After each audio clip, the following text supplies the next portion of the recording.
Hey guys, it's Katie Rose from Wild Rosebuds here, and I'm kind of wanting to touch base with you guys on video. I've been trying to write this post about sleep training with Poppy for, I'm going to say 5 days now, and every time I sit in front of the laptop and start typing, I can't get the words out that I want to because there's so many different aspects and steps, and so many of you guys have been reaching out to me about questions on doing it for yourselves, and it's an ever-changing thing. It goes from night to night, so it's so hard to tell you guys what's working for us because what may work for us may not work for you, and what's working for us may work for us tonight, but it won't work for us tomorrow.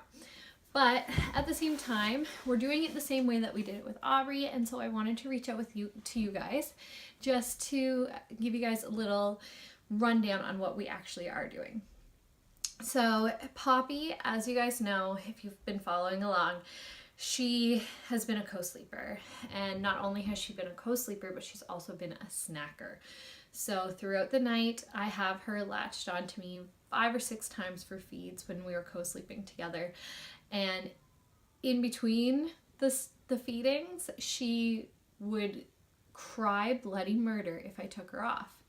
She went for her 6-month needles last week with the doctor, and she is an amazing family doctor and stated to us that if we don't try to cut her of the co-sleeping and the night snacking now, by the time she gets to around 8 months, it's going to be too late. So we need to get on it now. But she also stated, as a mom, that I need to be ready or I'm not going to stick to it. And that, hearing that from a doctor kind of, I don't know, it did something. It was like, okay, I'm ready. I've got to do this because I don't want to be doing this for the rest of the year.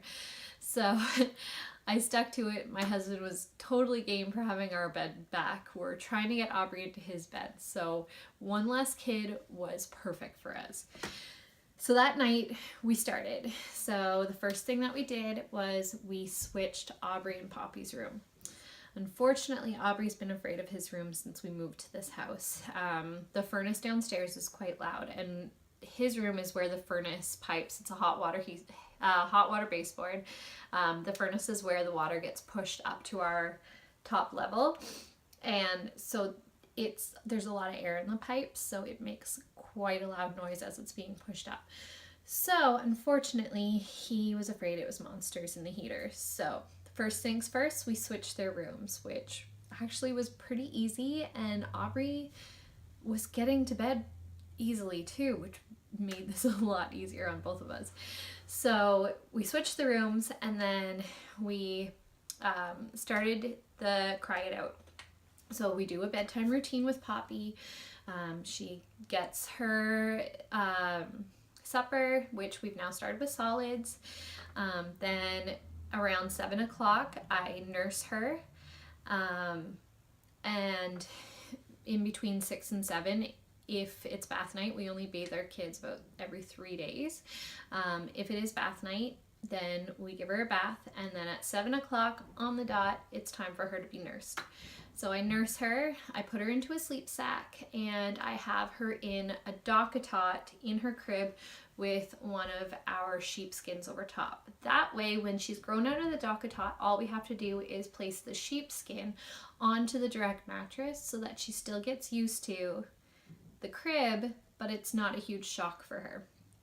So that was definitely a pointer that we would recommend for you. We love our DockATot. A lot of you guys have been asking about that as well. We absolutely love our DockATot. It is well worth the money, and honestly, if you're depending or you're trying to decide between a DockATot and a bassinet, I would go for the DockATot. I would spend the extra $100 and get the DockATot because it will last you so much longer, and in so many other situations. So yeah, sleep sack. So we nurse, sleep sack, and then I rock her downstairs with the family, and usually she's falling asleep, and I give her soother once she's noticeably asleep on the breast.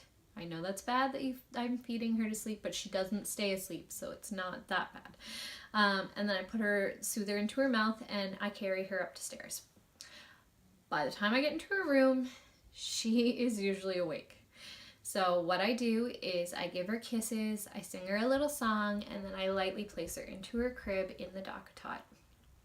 So while she's in there, she's usually screaming bloody murder. I walk out. And you stay out. You don't go back in. Now, this is the way we did it with Aubrey, and this is the way we've been doing it with Poppy, and it's been working. The first night that we did this with her, she cried for about an hour, and it's slowly been getting about 5 minutes shorter each night. With Aubrey, he cried for 4 hours for the first week. It took him a month and a half to finally go to sleep without crying. And he, until then, was crying for probably 2 to 3 hours a night. We tried with Aubrey the going in between the cries, like every 15 minutes. We tried that with him. It did not work. It made it worse, and it dragged the night on. So with Poppy, we decided we weren't even going to try it because we did not want the night to go on and on forever. So we just put her in the crib and we left her there. She had the baby monitor on. We were watching it like a hawk. We knew she was okay. She was in the DockATot, so she was safe. She wasn't going to roll around or get stuck in her crib. And we just waited. And we waited. And she finally fell asleep. And like I said, every night that we've been doing it since, she's been sleeping better and better. There was a night there where Aubrey, we're trying to, at the same time, get him back into his bed and going to sleep by himself. So if he cries, she wakes up. So there was a night there where he did cry and it woke her up, and then that kind of set it off for the rest of the week. So or for the rest of the night, sorry. So she wasn't sleeping through, and she was up probably 3 times to feed that time. But we put her in, you leave her, and she'll fall asleep. So that's the steps. So DockATot and the crib, put her in, and leave her. Okay? They'll fall asleep eventually. Put a good movie on, try to drain every noise out. If you have another kid like we do who shares a wall, we put a noise machine in here so he listens to white noise while he goes to sleep and while we read him storybooks. It really helps. Okay, so then step, 3 is dream feed. We had to do this with Aubrey because he was literally, even after we put him into his own crib, he was waking up, I'm going to say 3 or 4 times a night to feed. Now, I was really lucky that in that house, it was a very small house. So I literally went from my bed to my door to his crib. Like, it was a 5-second step. So it wasn't that big of a deal, though I was still tired as all get out, but it wasn't that big of a deal. With her, she's on the other side of the house. So we decided we were going to start this with what we did with Aubrey.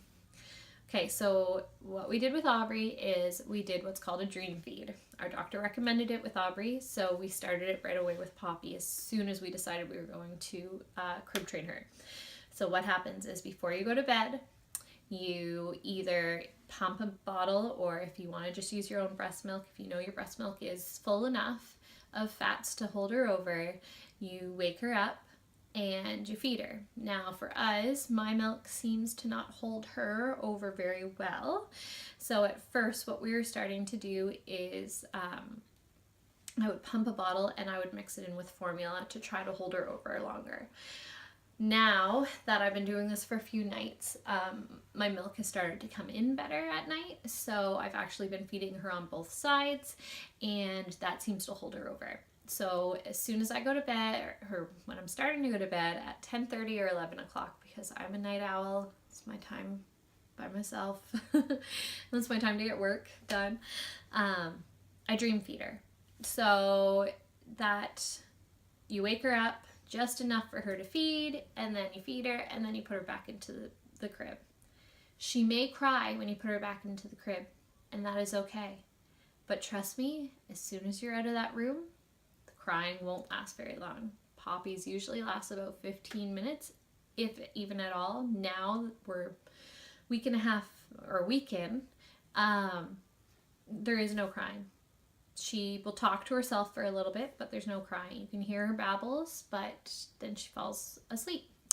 And then throughout the night, she usually wakes between 1 or 2 times. So sometimes if I'm feeding her around 10:30, it's around 1 o'clock, and then around 4 o'clock, or like last night, it was 3:30. She wanted to be nursed.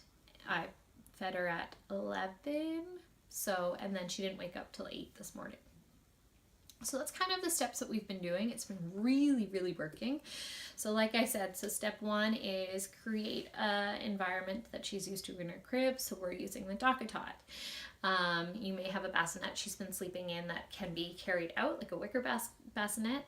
That's the old school DockATot. So just put that in the crib, put her in the bassinet until she gets used to the surroundings, which I would usually say is about a month. That's how long we're planning on using the DockATot. So again, put her in comfortable surroundings. Step 2, leave her. Step 3, dream feed. And it's been working. It's been working 100%. Now on top of that, I was saying I also am training Aubrey to sleep.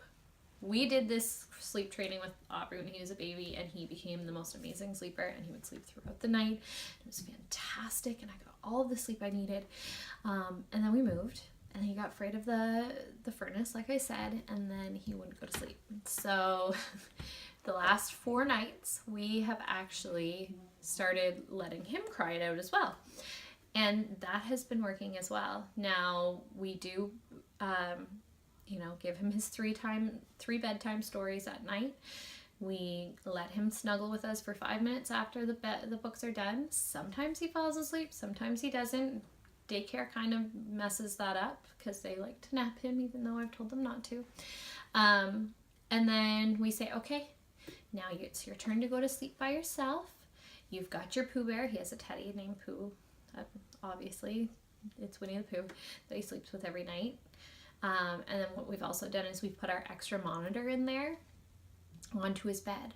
And what's great about the monitor, it's one that you can talk back and forth with too. So we've said, listen, Mommy and Daddy are watching. Everything is okay. And Pooh Bear actually grows 3 times his size when you are asleep, and he fights off any monsters that are there. And with that story and him knowing that we're watching, it's been working. The crying has stopped when we've left the room, and he's been able to just lay there and go to sleep on his own. So it's a work in progress, like I said. And with Poppy as well, if something happens with Aubrey and he wakes her up, it's a work in progress. But it is working, which is amazing. And it may not work for you guys, but it works for us. So here's hoping. Let me know any feedback that you guys have on how it's going with you guys. But don't beat yourselves up if you get stressed or anything like that. It's totally normal, and it's so hard. Parenting is hard.